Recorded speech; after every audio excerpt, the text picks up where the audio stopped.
है guys, welcome back to my channel. This is Yashoda और आज हम पढ़ने जा रहे हैं एनसीईआरटी क्लास 6 का चैप्टर 4, जिसमें हम पढ़ेंगे हिस्ट्री को। चलो आइए शुरू करते हैं। अध्याय 4, क्या बताती है हमें कब्रें और किताबें। यहाँ एक लड़की है, वो अपने पुस्तकालय के बारे में कुछ कह रही है। ठीक है, इसे हम रीड कर लेते हैं। दोस्तों, जैसा कि मैंने बताया था कि मैं एनसीईआरटी बुक को लाइन टू लाइन रीड करूँगी, जो उनके लिए बहुत ही हेल्पफुल होने वाला है, जो पढ़ना चाहते हैं एनसीईआरटी लेकिन घर के कामों की वजह से इतना टाइम निकालना मुश्किल हो जाता है, तो वो लोग हेडफोन कान में लगा करके बस ये सुनते जाएंगे तो उनकी पूरी एनसीईआरटी अपने आप कंप्लीट हो जाएगी, क्योंकि मैं यहाँ एक एक शब्द रीड करने वाली हूँ। आइए शुरू करते हैं। पुस्तकालय में मेरी। ठीक है, जैसे ही घंटी बजी, शिक्षक ने छात्रों को अपने साथ आने को कहा। आज वे पहली बार पुस्तकालय जा रहे थे। मैरी ने देखा कि पुस्तकालय उसकी कक्षा से काफ़ी बड़ा था और वहाँ किताबों से भरे कई रैंक थे। कोने में एक अलमारी थी जो मोटी मोटी किताबों से भरी थी। मेरी को एक अलमारी खोलने की कोशिश करते देख शिक्षक ने कहा, उस अलमारी में अलग अलग धर्म से जुड़ी हुई महत्वपूर्ण किताबें हैं। क्या तुम्हें मालूम है कि हमारे पास वेदों का भी एक संग्रह है? मेरी सोचने लगी, वेद क्या है, चलो पता लगाएं। ठीक, अब पढ़ते हैं। दुनिया के प्राचीनतम साहित्य स्रोतों में एक। शायद तुमने वेदों के बारे में सुना होगा।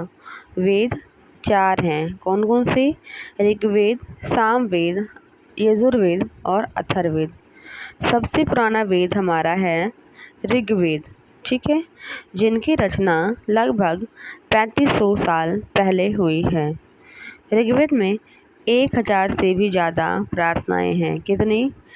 1000 से भी ज़्यादा प्रार्थनाएं हैं, और जिन्हें सूक्त कहा जाता है। क्या कहा जाता है? इन्हें सूक्त कहा जाता है। तो सूक्त का मतलब क्या होता है, आइए हम जान लेते हैं। सूक्त का मतलब है अच्छी तरह से बोला गया।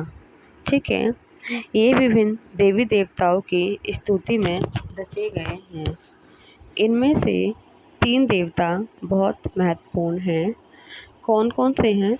पहला है अग्नि, दूसरा है इंद्र और तीसरा है सोम। ठीक है, हमने देखा सबसे पुराना वेद जो है ऋग्वेद है, जिसमें 1000 जो है ऋचाएँ हैं, और इन ऋचाओं को, इन प्रार्थनाओं को सूक्त कहा जाता है। ठीक है, सूक्त का मतलब होता है अच्छी तरह से बोला गया।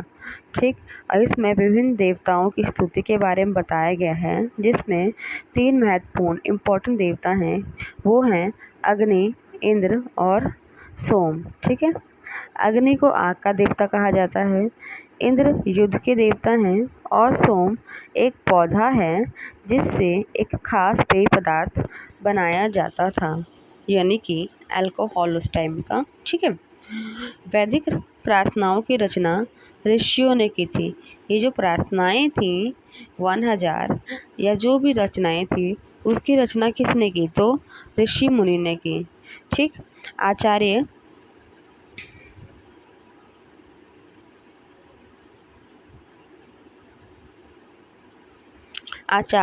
विद्यार्थियों को इन्हें अक्षरों, शब्दों, वाक्यों में बांटकर सस्वर पाठ के द्वारा कंठस्थ करवाते थे। आचार्य जो है वही गुरुजन या फिर ऋषि मुनि अपने विद्यार्थियों को, विद्यार्थी जो भी थे उनके गुरुकुल में, उन्हें के अक्षर को, शब्द को, वाक्यों को छोटे छोटे टुकड़ों में बांटकर और बुलवा करके, स्वर के साथ बुलवा करके याद करवाते थे।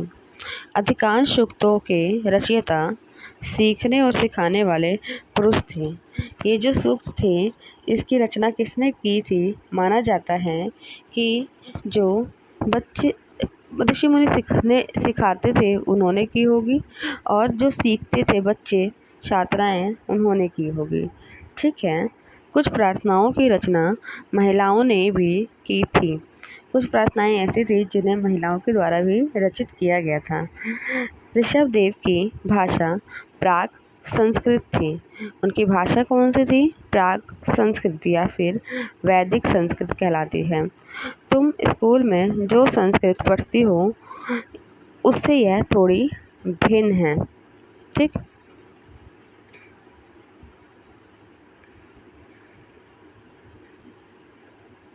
आइए थोड़ा सा हम जानते हैं कुछ भाषाओं के बारे में। ठीक। आ जाओ। संस्कृत और अन्य भाषाएं। संस्कृत भाषा भारत और यूरोपीय भाषा परिवार का हिस्सा है। मतलब कि संस्कृत जो भाषा है वो भारत और यूरोप दोनों जगह बोली जाती है। भारत की कई भाषाएं असमिया, गुजराती, हिंदी, कश्मीरी, सिंधी, एशियाई भाषाएं जैसे फारसी, यूरोप की बहुत सी भाषाएं जैसे कि अंग्रेजी, फ्रांसीसी, जर्मन, यूनानी, इतावली, स्पेनिश आदि इसी परिवार से जुड़ी हैं। इन्हें एक भाषा परिवार इसलिए कहा जाता है क्योंकि आरंभ में उनमें कई शब्द एक जैसे थे।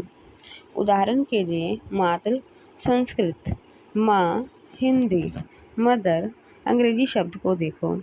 क्या तुम्हें इनमें कोई समानता नज़र आती है? उपमहाद्वीप में दूसरे भाषा परिवारों की भी भाषाएं बोली जाती हैं। उदाहरण के लिए पूर्व उत्तर प्रदेश में तिब्बत वर्मा परिवार की भाषाएं बोली जाती हैं। तमिल, तेलुगु, कन्नड़, मलयालम, द्रविड़ भाषा परिवार की भाषाएं हैं, जबकि झारखंड और मध्य भारत के कई हिस्सों में बोली जाने वाली भाषाएं ऑस्ट्रो एशियाटिक परिवार से जुड़ी हैं। ठीक है।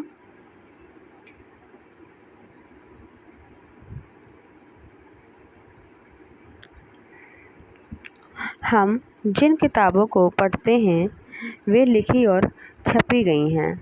ऋग्वेद का उच्चारण किया जाता था और श्रवण किया जाता था, ना कि पढ़ा जाता था।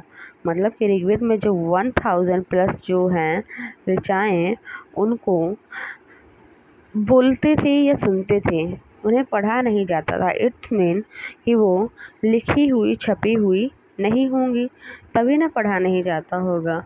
वो सुना जाता था और बोला जाता था और बुलवाया जाता था। इसका मतलब है कि ये कंठस्थ करवाया जाता था, कहीं पे लिखा हुआ नहीं था। मतलब जो याद रहा वो आगे फॉरवर्ड होता होगा, जो भूल जाते होंगे वो भूल जाते होंगे। ठीक है। रचना के कई सदियों बाद इसे पहली बार लिखा गया था। इसे छापने का काम तो मुश्किल से 200 साल पहले हुआ था। इट्स मीन कि जो हमारे ऋचाएँ थीं उसको छापने का काम 200 साल पहले हुआ था। उससे पहले ऋचाएँ छापी नहीं जाती थीं, उन्हें पढ़ा जाता था और सुना जाता था। इतिहासकार ऋग्वेद का अध्ययन कैसे करते हैं? आइए देखते हैं कि जो इतिहासकार होते हैं वो ऋग्वेद का अध्ययन कैसे करते हैं। इतिहासकार पुरातत्वविदों की तरह ही अतीत के बारे में जानकारी इकट्ठी करते हैं, लेकिन भौतिक अवशेषों के अलावा वे लिखित अवशेषों के स्रोत का भी उपयोग करते हैं। चलो देखते हैं कि ऋग्वेद का अध्ययन कैसे करते हैं। ऋग्वेद के कुछ सूक्त वार्तालाप के रूप में हैं। ठीक है। ऋग्वेद के कुछ सूक्त जो हैं वो वार्तालाप के रूप में हैं। जैसे कि को ए बोलता है, देन बी बोलता है, फिर ए बोलता है, फिर बी बोलता है, इस टाइप में वार्तालाप टाइप में। ठीक। विश्वामित्र नामक ऋषि मुनि और देवियों के रूप में पूजित 2 नदियाँ एक व्यास एक सतलज के बीच ये संवाद एक ऐसे ही सूक्त का अंश है। ठीक है, यहाँ बताया जा रहा है कि ये जो वार्तालाप था वो किन किन के बीच में था। तो एक तो था विश्वामित्र, ठीक, विश्वामित्र मुनि, और दूसरा व्यास और सतलुज नदी के बीच में ऐसी वार्तालाप होता था। ठीक है, उसको उसके संवाद को सूक्त में जो है इंक्लूड किया गया है। ठीक है, इट्स मीन कि विश्वामित्र और व्यास और सतलुज नदी के संवाद जो भी आपस में वार्तालाप हुआ है उसको एक सूक्त में माना गया है। ठीक, यहाँ हम देखते हैं ये हमारी कोई लिपि है जिन्हें हालांकि हम पढ़ नहीं सकते हैं।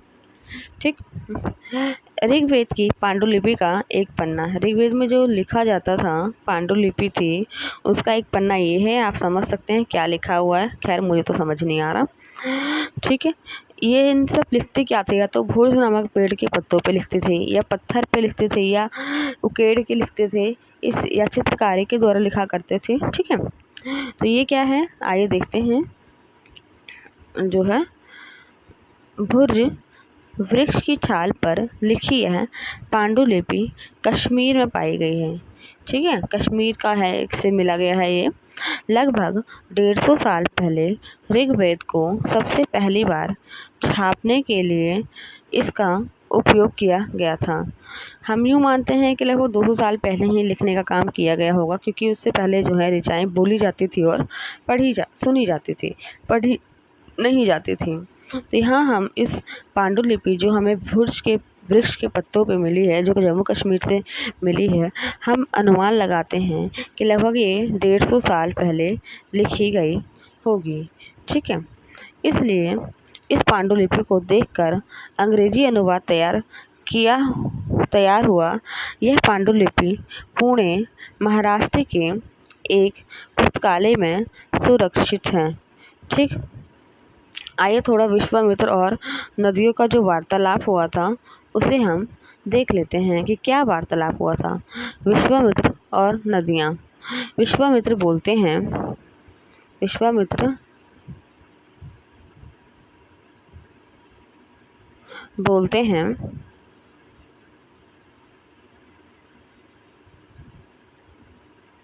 विश्वामित्र बोलते हैं, हे नदियाँ, अपने बछड़ों को चाटती हुई दो दमकती गायों की तरफ, दो फुर्तीले घोड़ों की चाल से पहाड़ों से नीचे आओ। इंद्र द्वारा दी गई शक्ति से स्फुट तुम रथों की गति से सागर की ओर बह रहे हो। तुम जल से परिपूर्ण हो और एक दूसरे से मिल जाना चाहती हो। तो नदियाँ कहती हैं, जल से परिपूर्ण हम देवताओं के बनाए रास्ते पर चलती हैं।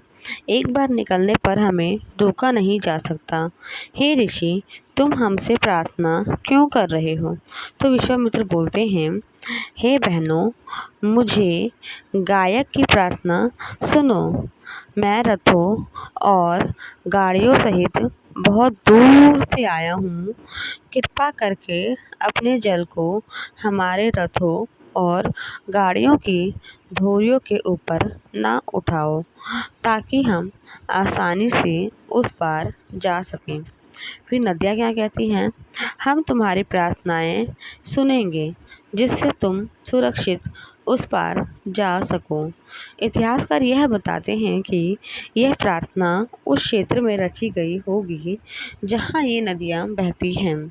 वे यह भी सुझाते हैं कि जिस समाज में ऋषि रहते थे वहाँ घोड़ों और गायों को बहुत महत्व दिया जाता था, इसलिए नदियों की तुलना में घोड़ों और गायों से की गई है। ठीक है, ऋग्वेद की प्रार्थनाओं में अन्य दूसरी नदियाँ खासकर सरस्वती, सिंधु और उसकी सहायक नदियों का भी जिक्र है। गंगा और यमुना का उल्लेख सिर्फ एक बार में है। उसमें क्या है, सतलुज का, व्यास का, इसके अलावा जो है सरस्वती, सिंधु और उसकी सहायक नदियों का भी उल्लेख है, लेकिन गंगा और यमुना का सिर्फ एक ही बार जो है उल्लेख पाया गया है। ठीक है, आते हैं हम नेक्स्ट स्लाइड पे। यहाँ क्या है, मवेशी और घोड़े, रथ। ठीक, मवेशी, घोड़े और रथ। ऋग्वेद में मवेशियों, बच्चों खासकर पुत्रों और घोड़ों की प्राप्ति के लिए अनेक प्रार्थनाएं थी। ऋग्वेद में ऐसा माना जाता है कि जो प्रार्थनाएं लिखी हुई थी उनमें से कुछ प्रार्थनाएं मवेशी जानवरों को, बच्चे पुत्र प्राप्ति के लिए और घोड़ों की प्राप्ति के लिए अनेक प्रार्थनाएं थी। घोड़ों को लड़ाई में रथ खींचने के काम में लाया जाता था। इन लड़ाइयों में मवेशी जीत कर लाए जाते थे। लड़ाइयाँ जैसे वैसे जमीन के लिए भी लड़ी जाती थी, जहाँ अच्छा चारागाह हो, जहाँ पर सो जैसी जल्दी तैयार हो जाने वाली फसलों को उपजाया जा सके। जो जैसे कुछ लड़ाइयाँ पानी के स्रोत और लोगों को बंदी बनाने के लिए भी लड़ी जाती थी। यहाँ बताया गया है कि जो ऋग्वेद में थी लड़ाइयाँ होती थी वो ज़मीन के लिए होती थी। पहला जो है ज़मीन के लिए होती थी, दूसरा पानी के लिए होता था, तीसरा फसलों को उगाने के लिए और चौथा मवेशियों के लिए युद्ध हुआ करता था। ठीक है, युद्ध में जीते गए धन का कुछ भाग सरदार रख लेते थे तथा कुछ हिस्सा पुरोहित को दिया जाता था। शेष धन आम लोगों में बांट दिया जाता था। कुछ धन यज्ञ करने के लिए भी प्रयुक्त होता था। यज्ञ की आग में आहुति दी जाती थी। ये आहुतियाँ देवी देवताओं को दी जाती थी। घी, अनाज और कभी कभी जानवरों की भी आहुति दी जाती थी। तो जो भी हम लूटपाट करते थे तो उसका कुछ हिस्सा पुरोहित को दिया जाता था। ठीक है, कुछ आम आदमी रखते थे, कुछ सरकार रखते थे, कुछ जो ये पंडित वगैरह कर्मकांड करते थे उसको दिया जाता था और हवन वगैरह करवाया जाता था। ठीक है, अधिकांश पुरुष इन युद्धों में भाग लेते थे। कोई स्थायी सेना नहीं होती थी, लेकिन लोग सभाओं में मिलते जुलते थे और युद्ध को शांति के विषय में सलाह मशवरा करते थे। वहाँ ये लोग ऐसे लोगों को अपना सरदार चुनते थे जो बहादुर और कुशल योद्धा हों। अब जानते हैं लोगों की विशेषता बताने वाले कुछ शब्द। ठीक, जैसे लोगों का वर्गीकरण काम, भाषा, परिवार, समुदाय, निवास स्थान या सांस्कृतिक परंपरा के आधार पर किया जाता रहा है। लोगों का वर्गीकरण क्या है? एक काम, दूसरा भाषा, तीसरा परिवार, चौथा समुदाय, निवास स्थान जहाँ रहते हैं और सांस्कृतिक परंपरा जो हैं उसके आधार पर किया जाता है। ऋग्वेद में लोगों की विशेषता बताने वाले कुछ शब्दों को देखो। ऐसे दो समूह हैं जिनका वर्गीकरण काम के आधार पर किया गया है। पुरोहित, जिन्हें कभी कभी ब्राह्मण कहा जाता था, तरह तरह के यज्ञ और अनुष्ठान कराते थे। दूसरे लोग राजा थे। ठीक, ये राजा वैसे नहीं थे जिनके बारे में तुम बाद में पढ़ोगी। ये ना तो बड़ी राजधानियाँ महलों में रहते थे, ना इनके पास सेना थी, ना ही ये कर वसूलते थे। प्राय राजा की मृत्यु के बाद उसका बेटा अपने आप ही शासक नहीं बन जाता था। जनता या पूरे समुदाय के लिए दो शब्दों का इस्तेमाल होता था। एक था जन, ठीक है, और जिसका प्रयोग हिंदी व अन्य भाषाओं में आज भी होता है, और दूसरा था विश्व, जिससे वैश्य शब्द निकला है। इस विषय पर हम आगे पढ़ेंगे। ठीक है, ऋग्वेद में विश्व और जनों के नाम मिलते हैं, इसलिए हमें पुरुजन या विश्व या भरतजन, विश्व, यदुजन, विश्व जैसे उल्लेख मिलते हैं। तुम्हें इनमें से कौन सा नाम जानना पहचाना लगता है, ये आप जितना आपने स्टडी किया होगा उस अकॉर्डिंग आपको लगता होगा। जिन लोगों ने इन प्रार्थनाओं की रचना की वे कभी कभी खुद को आर्य कहते थे तथा अपने विरोधियों को दास या दस्यु कहते थे। दस्यु वे लोग थे जो यज्ञ नहीं करते थे और शायद दूसरी भाषाएं बोलते थे। बाद के समय में दास स्त्रीलिंग दासी शब्द का मतलब गुलाम हो गया। दास वे स्त्री और पुरुष होते थे जिन्हें युद्ध में बंदी बनाया जाता था। उन्हें उनके मालिक के जायदाद माना जाता था। जो भी काम मालिक चाहते थे उन्हें वह सब करना पड़ता था। जिस युग में उपमहाद्वीप के उत्तर पश्चिम में ऋग्वेद की रचना हो रही थी, उसी समय दूसरी जगह एक अलग तरह का विकास हो रहा था। देखो वहाँ क्या हो रहा था। आइए देखते हैं। खामोश प्रहरी, कहानी महापाषाणों की। आइए रीड करते हैं इसको। ये शिलाखंड महापाषाण, बड़ा पाषाण या पत्थर नाम से जाना जाते था। ये पत्थर दफन करने की जगह पर लोगों द्वारा बड़े करीने से लगाए गए थे। महापाषाण कब्रें बनाने की प्रथा लगभग 3000 साल पहले शुरू हुई है। यह प्रथा दक्कन, दक्षिण भारत, उत्तर पूर्वी भारत और कश्मीर में प्रचलित है।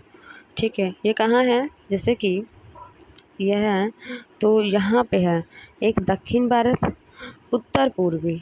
तो उत्तर हमारा ये हो गया, ठीक, और यह हो गया पूरब।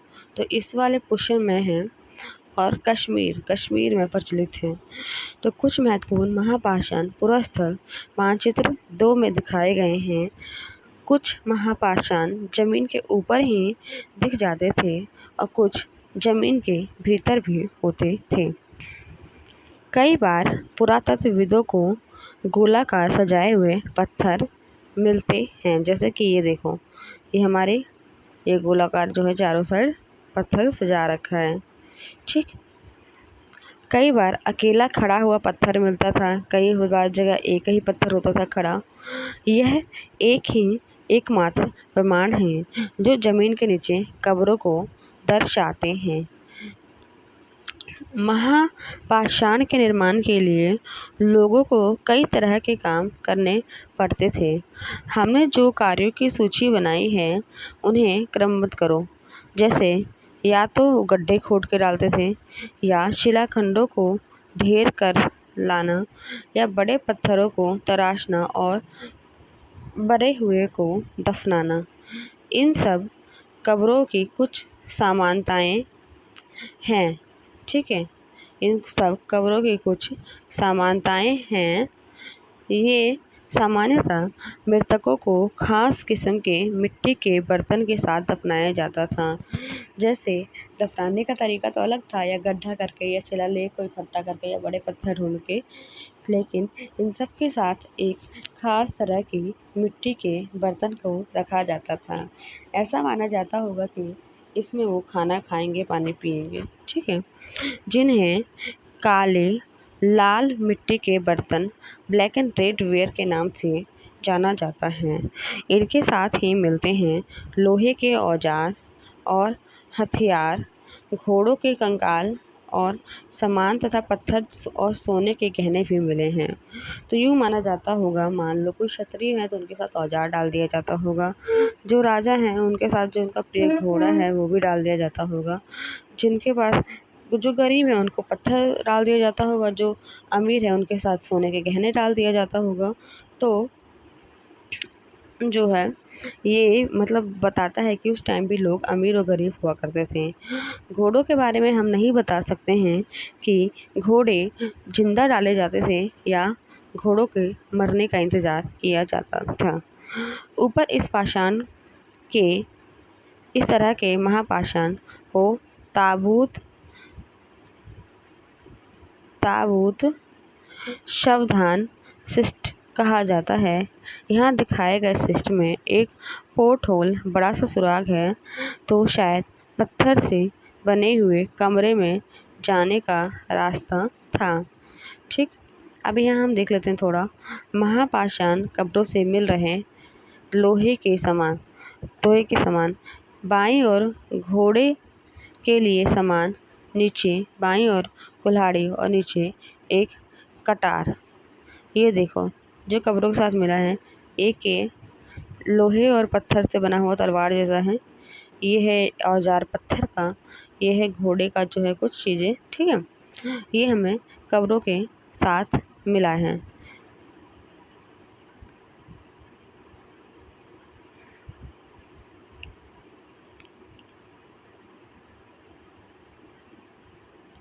लोगों की सामाजिक असमानताओं के बारे में पता करना। इसमें पता क्या करना, जिस तरह से हमने कब्रों का अध्ययन किया उसी से हमें पता चल रहा है कि लोगों का सामाजिक कंडीशन क्या थी। पुरातत्वविद यह मानते हैं कि कंकाल के साथ पाई गई चीज़ें मरे हुए व्यक्ति की हो रही होंगी। कभी कभी एक कब्र की तुलना दूसरे से ज़्यादा चीज़ें मिलती थीं। मानचित्र में दिखाया गया है ब्रह्मगिरी का खोज। यहाँ एक व्यक्ति जो है कि कब्र में 33 सोने के मनके और शंख पाए गए हैं। दूसरे कंकालों के पास सिर्फ कुछ मिट्टी के बर्तन ही पाए गए हैं। यह दफनाए गए लोगों की सामाजिक स्थिति में भिन्नता को दर्शाते हैं।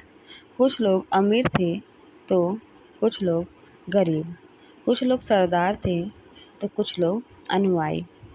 आइए हम देखते हैं क्या कुछ कब्रगाहें खास परिवारों के लिए थी। ठीक, कभी कभी महापाषाण में एक से अधिक कंकाल मिले हैं। वे यह दर्शाते हैं कि शायद एक ही परिवार के लोगों को एक ही स्थान पर अलग अलग समय दफनाया गया था। बाद में मरने वाले लोगों को पोर्ट हॉल के रास्ते कब्रों में लाकर दफनाया जाता था। ऐसे स्थान पर गोलाकार लगाए गए पत्थर या चट्टान चिन्हों का काम करते थे, जहां लोग आवश्यकता अनुसार शव को दफनाते हुए दोबारा आ सकते थे। इनाम गांव के एक विशिष्ट व्यक्ति की कब्र। मानचित्र 2 में पृष्ठ 12 पे इनाम गांव को खोजो। यह भीमा की सहायक नदी घोड़े के किनारे एक जगह है, ठीक है। इस जगह पर 3600 से 2700 साल पहले लोग रहते थे। यहाँ वयस्क लोगों को प्राय गड्ढों में सीधा लिटाकर दफनाया जाता था। उनका सिर उत्तर की ओर होता था और पैर दक्षिण की ओर। कई बार उन्हें घर के अंदर ही दफनाया जाता था। ऐसे बर्तन जिनमें शायद खाना और पानी हो दफनाए गए शव के पास दिखे गए थे।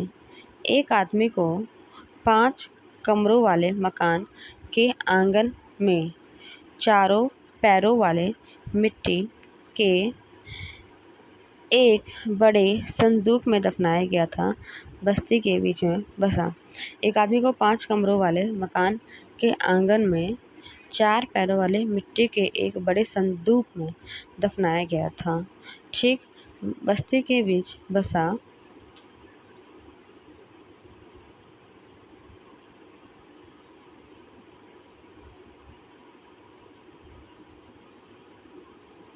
बस्ती के बीच बसा घर गांव के सबसे बड़े घरों में एक था। इस घर में एक अनाज का गोदाम भी था। शव के पैर मुड़े हुए थे। क्या बताते हैं हमें कंकाल के अध्ययन?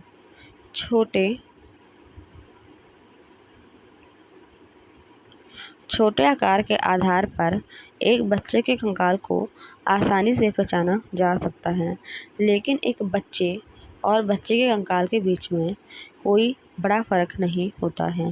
क्या हम यह पता लगा सकते हैं कि कंकाल किसी पुरुष या स्त्री का है? कभी कभी लोग कंकाल के साथ मिले सामानों के आधार पर इसका अंदाजा लगाते थे। उदाहरण के लिए, यदि कंकाल के साथ गहने मिले हैं, कई बार उसे महिला का कंकाल मान लिया जाता है, लेकिन ऐसी समझ के साथ समस्याएं हैं। अक्सर पुरुष भी आभूषण पहनते थे, कंकाल का लिंग पहचानने का बेहतर तरीका उसकी हड्डियों की जांच है। चूँकि महिलाएं बच्चों को जन्म देती हैं, इसलिए उनका कटी प्रदेश या कूल्हा पुरुषों से ज़्यादा बड़ा होता है। ये समझ कंकाल के आधुनिक अध्ययन पर आधारित है। आज से लगभग 2000 साल पहले चरक नाम के प्रसिद्ध वैद्य हुए थे। उन्होंने चिकित्सा शास्त्र पर चरक संहिता नाम की किताब लिखी थी। वे कहते हैं कि मनुष्य के शरीर में 306 हड्डियां होती हैं। यह आधुनिक शरीर रचना विज्ञान की 206 हड्डियों से काफ़ी ज़्यादा है। संभवतः चरक ने अपनी गिनती में दांत, हड्डियों के जोड़ और कार्टिलेज को जोड़कर यह संख्या बताई हो। अब हम थोड़ा उनके काम धंधों के बारे में पढ़ते हैं। इनाम गांव के लोगों के काम धंधे क्या थे या वो क्या काम धंधे करते थे। इनाम गांव में पुरातत्वविदों को गेहूं, जौ, चावल, दाल, बाजरा, मटर और तिल जैसे बीज मिले हैं। क्या? गेहूं, जौ, चावल, दाल, बाजरा, मटर, तिल, ठीक है, ये सारी चीज़ें मिली हैं, इनके बीज मिले हैं। कई जानवरों की हड्डियां भी मिली हैं। कई हड्डियों पर काटने के निशान का यह अंदाज होता है कि लोग इन्हें खाते होंगे। गाय, बैल, भैंस, बकरी, सूअर, भेड़, कुत्ता, घोड़ा, गधा, सांभर, चितकबरा हिरन, कृष्ण मृग, खरहा, नेवला, चिड़िया, घड़ियाल, कछुआ, केकड़ा, मछली की हड्डियां पाई गई हैं। ऐसे साक्ष्य मिले हैं कि बैर, आंवला, जामुन, खजूर, कई तरह की रस भरियां एकत्र की जाती होंगी।